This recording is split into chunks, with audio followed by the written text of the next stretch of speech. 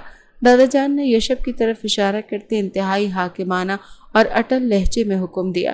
دادا جان، یہ آپ کیا کہہ رہے ہیں؟ یشب میرا بھائی ہے، میرا چھوٹا بھائی، آپ ایسا کیسے کر سکتے ہیں؟ میرال، یہ شادی مرگ جیسی کیفیت طاری ہو گئی تھی۔ اس کے انگ انگ اس فیصلے کی بغاوت میں تھا۔ میں نے فیصلہ کر لیا ہے میرال، شاہ حویلی کی عزت اور تمہاری حفاظت کی ذمہ داری اب صرف اور صرف یشب شاہ ہی اٹھا سکتا ہے۔ دادا جان نے کسی بھی بحث کی گنجائش ختم کر دی تھی۔ میرال نے تڑپ کر یشب کی طرف دیکھا جو خاموش کھڑا تھا اور اس کے چہرے پر ایک عجیب سا سکون اور سنجیدگی تھی۔ تم خاموش کیوں ہو یشب؟ بولو نا دادا جان سے کہ تم تو میرے چھوٹے بھائی جیسے ہو، تم مجھ سے چھوٹے ہو اور میں تمہاری ٹیچر بھی تو ہوں نا۔ بولو نا، تم یہ شادی نہیں کر سکتے۔ میرال نے یشب کے قریب جا کر اس کا شانہ جھنجھوڑتے ہوئے نفرت، بے بسی اور تڑپتے ہوئے کہا، میں دادا جان کے حکم سے انحراف نہیں کر سکتا میرال، نہ ہی میں آپ کی رسوائی برداشت کر سکتا ہوں۔ یشب نے اپنی سرمئی آنکھیں اٹھا کر براہ راست میرال کی ابلتی ہوئی نفرت میں دیکھا اور انتہائی پختہ اور دھیمے لہجے میں کہا۔ اس کا یہ جواب میرال کے دل پر تیر کی طرح لگا۔ اسے محسوس ہوا کہ جیسے وہ زندہ ہی زمین میں گاڑ دی گئی ہو۔ ایک مان ٹوٹا تھا، ایک یقین ٹوٹا تھا۔ نکاح خواہ کو دوبارہ بلایا گیا اور سنسان حویلی کے ماحول میں یشب اور شاہ اور میرال شاہ کا نکاح پڑھا دیا گیا۔ جیسے ہی میرال نے کاغذی کارروائی مکمل کی، اس نے زہر آلود نظروں سے یشب کو دیکھا، جیسے کہ لڑکے کو اس نے ہمیشہ اپنے چھوٹے بھائی کی طرح لاڈ پیار سے سنبھالا تھا، وہی آج اس کا شوہر بن کر اس کی زندگی پر قابض ہو چکا تھا۔ بے ساختہ اسے یشب شاہ سے نفرت سی ہوئی تھی۔ مجھے چھونے کی کوشش بھی مت کرنا یشب۔ شاہ حویلی کی بالائی منزل کے اس شاندار کمرے میں میرال کے چہرے پر شدید غصے اور نفرت کی لہر تھی جب اس نے سنہرے کام والے بھاری سرخ لہنگے کو سنبھالتے ہوئے بیڈ کی طرف بڑھتے یشب کو زہر آلود نظروں سے دیکھا۔ یشب جو دروازے کے پاس شیروانی کے بٹن کھولتا خاموش کھڑا تھا، اس کے چہرے پر بلا کا سکون اور ٹھہراؤ تھا جو میرال کے اشتعال کو ہوا دے رہا تھا۔ میں آپ کا احترام کرتا ہوں میرال، اور آپ کی اجازت کے بغیر اپنے قدم اس رشتے کی طرف کبھی بھی آگے نہیں بڑھاؤں گا۔ یشب نے اپنے بازو سے شیروانی اتار کر صوفے کی پشت پر ڈالتے نہایت باادب اور دھیمے لہجے میں کہا۔ اس کے لہجے کی نرمی اور احترام کے پیچھے ایک ایسا چٹان جیسا استحقاق تھا جس نے میرال کو ایک لمحے کے لیے چونکا دیا۔ یہ احترام، یہ ڈرامہ اپنے پاس ہی رکھو یشب۔ تم نے دادا جان کے سامنے خاموش رہ کر ثابت کر دیا کہ تم کتنے موقع پرست ہو۔ میرال نے اپنے بھاری کنگن اتار کر ڈریسنگ ٹیبل پر پٹکتے ہوئے کڑکدار آواز میں کہا۔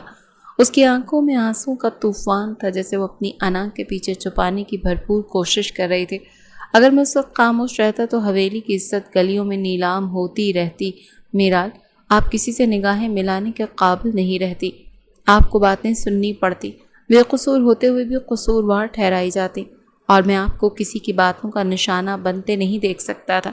یشب نے ڈریسنگ ٹیبل کے قریب آ کر اس کے چہرے کے عکس کو آئینے میں دیکھتے ہوئے بے حد پختہ اور سچے لہجے میں کہا۔ اس کی سرمئی آنکھوں میں گہرا سچ تھا جسے میرال اس وقت اپنے غصے کے باعث دیکھنے سے قاصر تھے۔ تم نے حویلی کے وقار کی آڑ میں اپنا مفاد حاصل کیا ہے یشب۔ تم جانتے تھے کہ میں تمہیں کبھی اس روپ میں قبول نہیں کروں گی، لیکن تم نے پھر بھی مجھ پر اپنا شوہر ہونے کا حق تھوپ دیا۔ میرال نے مڑ کر بہراس یشب کی آنکھوں میں آنکھیں ڈال کر نفرت سے پنکارتے ہوئے کہا۔ اس کی سانسیں پھول رہی تھی اور آواز غصے سے کانپ رہی تھی۔ حق تھوپا نہیں جاتا ہے میرال، یہ حق مجھے حالات نے دیا ہے، اور میں اس مرتے دم تک اسے نبھاؤں گا چاہے آپ مجھے جتنی بھی نفرت دیں۔ یشب نے بغیر نظریں جھکائے نہایت سنجیدگی بھرے لہجے میں جواب دیا اور صوفے پر بستر درست کرنے لگی۔ میرال نے زہر آلود آنکھوں سے اسے صوفے پر لیٹتے ہوئے دیکھا اور بیڈ پر جا کر دوسری طرف منہ کر کے لیٹ گئی، لیکن اس کی رات کا ایک ایک پل کڑتے ہوئے گزرا۔ اگلے دن صبح کی پہلی کرن جیسے ہی شاہ حویلی کے مرکزی ہال پر پڑی تو حویلی کا ماحول ایک عجیب سی پراسرار خاموشی میں ڈوبا ہوا تھا۔ میرال سادہ سے زیتونی رنگ کے سوٹ میں ملبوس اپنے بالوں کا جوڑا بناتی ہوئی سیڑھیاں اتر رہی تھی، اور اس کی آنکھوں کے گرد تھکن کے سیاہ ہالے واضح تھے، مگر اس کے رویے میں وہی پرانا غرور موجود تھا۔ صبح بخیر میرال آپی، میرا مطلب ہے میرال بھابی۔ صہیب نے ڈائننگ ٹیبل پر چائے کا کپ اٹھاتے ہوئے ہچکچاتے اور ڈرتے ہوئے لہجے میں کہا۔ حویلی کے تمام کزنز ڈائننگ ایریا میں موجود تھے اور سب کے چہروں پر ایک عجیب سی گھبراہٹ تھی، کیونکہ کسی کو سمجھ نہیں آ رہا تھا کہ میرال سے کس رشتے سے بات کی جائے۔ مجھے کسی نئے رشتے کی دہائی دینے کی بالکل ضرورت نہیں ہے صہیب۔ میں اس حویلی میں صرف اور صرف تم لوگوں کی بڑی بہن اور کزن ہوں، اور وہی رہوں گی۔ میرال نے کرسی گھسیٹ کر بیٹھتے ہوئے اتنے سخت اور پروفیشنل لہجے میں کہا کہ وہاں موجود حارم اور مینال نے فوراً اپنی نظریں جھکا لیں۔ لیکن میرال، نکاح کا رشتہ کوئی کھیل تو نہیں ہے نا جس سے تم انکار کر سکو؟ حارم نے ہمت مجتمع کر کے انتہائی دھیمے اور ڈرے ہوئے لہجے میں کہا۔ تم لوگ ناشتہ ختم کرو اور یونیورسٹی جانے کی تیاری کرو، ورنہ آج کی کلاس میں تم سب کی غیر حاضری لگا دوں گی۔ میرال نے چائے کے کپ کو بنا ہاتھ لگائے سائڈ پر کرتے حاکمانہ انداز میں بات کا رخ موڑا تھا۔ یشب جو اسی لمحے سفید کاٹن کی شرٹ اور سیاہ پینٹ میں ملبوس اپنی گاڑی کی چابی گھماتا وہ ہال میں داخل ہوا، اس نے میرال کی بات سن کر ایک گہری سانس لی۔ گاڑی باہر تیار ہے میرال، آپ میرے ساتھ ہی جائیں گے؟ یشب نے ڈائننگ ٹیبل پاس آ کر نہایت بااعتماد اور روبدار آواز میں کہا۔ میں اپنی کار سے الگ جاؤں گی یشب شاہ، مجھے تمہارے ساتھ سفر کرنے کا کوئی شوق نہیں ہے۔ میرال نے اپنا لیپ ٹاپ کا بیگ اٹھاتے ہوئے نفرت سے اس کی طرف دیکھے بغیر کہا۔ دادا جان کی ہدایت بالکل واضح ہے میرال شاہ، حویلی کی گاڑی الگ نہیں جائے گی، اور اگر آپ کو کوئی اعتراض ہے تو آپ خود جا کر دادا جان سے بات کر سکتی ہیں۔ یشب نے اپنے موبائل کی اسکرین پر نظریں جماتے اسپاٹ لہجے میں جواب دیا تو میرال نے دانت پیس کر اس کے باوقار وجود کو دیکھا اور بغیر کچھ بولے گاڑی کی طرف بڑھ گئی، کیونکہ اس وقت دادا جان کی خراب طبیعت کے پیش نظر کوئی نیا ڈرامہ کھڑا نہیں کرنا چاہتی تھی۔ بلیک ایس یو وی جیسے ہی شاہ حویلی کے شاندار گیٹ سے نکل کر مین شاہراہوں پر آئی تو گاڑی کا اندرونی ماحول گھٹن زدہ اور خاموشی کا شکار ہونے لگا۔ پچھلی سیٹ پر بیٹھے زہیب اور منال بالکل سہمے ہوئے تھے، جبکہ فرنٹ سیٹ پر بیٹھی میرال کھڑکی سے باہر تیز دوڑتی گاڑیوں کو دیکھ رہی تھی۔ یونیورسٹی میں آپ کو کسی قسم کی ذہنی کوفت کا سامنا نہیں کرنا پڑے گا۔ تمام اسٹوڈنٹس اور اسٹاف کو ہمارے رشتے کا علم نہیں ہے۔ آپ کہہ سکتی ہیں کہ آپ کے شوہر نے آپ کو جاب کرنے کی اجازت دی ہے، تبھی آپ واپسی سے جوائن کر رہے ہیں۔ یشب نے اسٹیئرنگ پر اپنی گرفت مضبوط کرتے مدھم اور محتاط لہجے میں کہا، پوچھا تم سے میں نے؟ میرال نے مڑ کر زہر آلود لہجے میں کہا۔ اس کے الفاظ میں ایک واضح لکیر تھی، جیسے وہ یشب کے گرد اسے کھینچنا چاہتی تھی۔ میں نے پھر بھی بتا دیا۔ وہ کاندھے اچکا کر گویا ہوا تو میرال سر جھٹک کر رہ گئی تھی۔ یشب نے گاڑی پارکنگ میں کھڑی کی اور اپنے دوستوں کے ساتھ ہال کی طرف بڑھا، لیکن اس کی نظریں مسلسل میرال کی حفاظت میں اس کے گرد ہی گھوم رہی تھی۔ یار یشب، تو اتنا خاموش کیوں ہے؟ کل حویلی میں اتنا بڑا ہنگامہ ہو گیا اور تو یوں نارمل گھوم رہا ہے جیسے کچھ ہوا ہی نہیں۔ اس کے دوست احسن نے اس کے شانے پر ہاتھ رکھتے ہوئے تشویشناک لہجے میں کہا، حویلی کے فیصلے باہر ڈسکس نہیں ہوتے احسن، نہ ہی مجھے پسند ہے انہیں ڈسکس کرنا۔ میرے لیے میری فیملی اور ان کا احترام سب سے پہلے ہے۔ یشب نے نفی میں سر ہلاتے ہوئے سنجیدہ لہجے میں جواب دیا۔ وہ سب اس وقت کلاس میں تھے۔ یہ لیکچر میرال کا تھا۔ وہ وائٹ بورڈ کے پاس کھڑی مارکر سے بزنس لاء کی باریکیاں سمجھا رہی تھی۔ اس کی آواز میں سنہرا روب تھا جو ہر اسٹوڈنٹ کو مسحور کر دیتا تھا۔ یشب تیسری قطار میں بیٹھا اپنے نوٹس بنا رہا تھا، مگر اس کا پورا دھیان میرال کے چہرے کے اتار چڑھاؤ اور اس کی آنکھوں کی سجاوٹ پر تھا۔ اس کیس اسٹڈی کا جواب کون دے گا؟ میرال نے ڈائس پر اپنے دونوں ہاتھ جماتے ہال میں موجود تمام اسٹوڈنٹس پر ایک حاکمانہ نظر دوڑائی۔ پورا ہال خاموش رہا کیونکہ سوال انتہائی پیچیدہ اور تکنیکی تھا۔ میڈم، اگر قانون میں تحفظ کی کوئی خاص شق موجود نہ ہو تو اخلاقیات اور خاندانی ذمہ داری کی بنیاد پر فیصلہ کیا جاتا ہے۔ یشب نے بغیر کسی تاخیر کے اپنی جگہ پر کھڑے ہو کر بااعتماد اور گہرے لہجے میں جواب دیا۔ میرال نے ایک لمحے کے لیے اس کے چہرے پر جمے ہوئے استحکام کو دیکھا۔ اس نے فوراً اپنے چہرے پر سختی لاتے ہوئے رخ موڑ لیا۔ جواب درست ہے، لیکن اس میں جذباتیت سے زیادہ قانونی منطق کو ترجیح دی جانی چاہیے یشب شاہ، میرال نے بے حد پروفیشنل انداز میں کہا اور لیکچر کا اختتام کرتے اپنی فائلیں سمیٹنا شروع کر دی۔ تمام اسٹوڈنٹس ایک ایک کر کے ہال سے باہر نکل گئے اور ہال خالی ہو گیا۔ میرال اپنے ڈائس کے پاس کھڑی اپنے فائلز بند کر رہی تھی جب اسے محسوس ہوا کہ کوئی اب بھی ہال میں موجود ہے۔ تم ابھی تک یہیں پر ہو یشب؟ اگلی کلاس کا وقت ہو گیا ہے تمہاری۔ میرال نے بنا اس کی طرف دیکھے سخت لہجے میں کہا، آپ چلیں پھر چلتا ہوں، اب آپ کی پیروی کروں گا تو ہی تو کچھ بنے گا۔ اس نے شرارت سے کہا تو میرال نے اسے گھور کر دیکھا، مجھ سے نہ دور رہا کرو، سمجھے؟ نفرت ہے مجھے تم سے۔ وہ تنفر سے بولتی سر جھٹک گئی۔ نفرت کرنے کا پورا حق ہے آپ کو میرال شاہ، لیکن اپنے اور میرے درمیان اس رشتے کی سچائی کو یوں جھٹلانے سے حقیقت نہیں بدلے گی۔ یشب نے اس کی راہ میں حائل ہوئے بغیر پشت سے اتنے دھیمے اور اثر انگیز لہجے میں کہا کہ میرال کے قدم تو ایک سیکنڈ کے لیے جم گئے۔ میرال نے مڑ کر اسے غصے سے دیکھا اور بغیر کچھ بولے ہال سے باہر نکل گئی۔ میرال ابھی وہاں سے نکلی ہی تھی کہ جب اسے دو مشکوک لوگوں کی سرگوشیاں سنائی دی۔ میرال نے قدم روکے اور دیوار کی اوٹ سے دیکھا تو دو مسلح افراد تھے جو فون کان سے لگائے کسی سے محو گفتگو تھے۔ فکر ہی نہ کریں ناصر صاحب، لڑکی رات تک آپ کے پاس ہوگی اور لڑکا بھی، ایک غنڈے نے فون پر پستول کو چمکاتے ہوئے خبیث لہجے میں کہا تھا۔ میرال کا دل خوف سے ہل گیا تھا۔ وہ الٹے قدموں پیچھے ہٹنے لگی کہ اس کا پاؤں وہاں پر رکھے ایک گملے سے ٹکرایا اور زوردار آواز پیدا ہوئی، کون ہے وہاں؟ غنڈوں نے فوراً مڑ کر چیختے ہوئے پستول نکال کر میرال کی طرف بڑھایا۔ میرال کے ہاتھ سے فائلیں چھوٹ کر نیچے گر گئیں اور اس کا سانس ڈر کے مارے پسینے میں اٹک گیا۔ اس سے پہلے کہ وہ غنڈہ آگے بڑھتا یشب شاہ نے پیچھے سے آتے اس کے منہ پر ایک مکہ جڑا۔ وہ ایک ہی جست میں نیچے جا گرا۔ ہمت بھی کیسے کی آگے بڑھنے کی؟ وہ پے در پہ اسے مارتا جا رہا تھا۔ یشب نے ایک کے بعد ایک شدید مکہ غنڈوں کے چہرے پہ مارا اور ان دونوں کو بدحواس کر کے وہاں سے بھاگنے پر مجبور کر دیا۔ میرال دیوار سے ٹیک لگائے ہانپ رہی تھی۔ اس کا پورا وجود خوف سے کانپ رہا تھا۔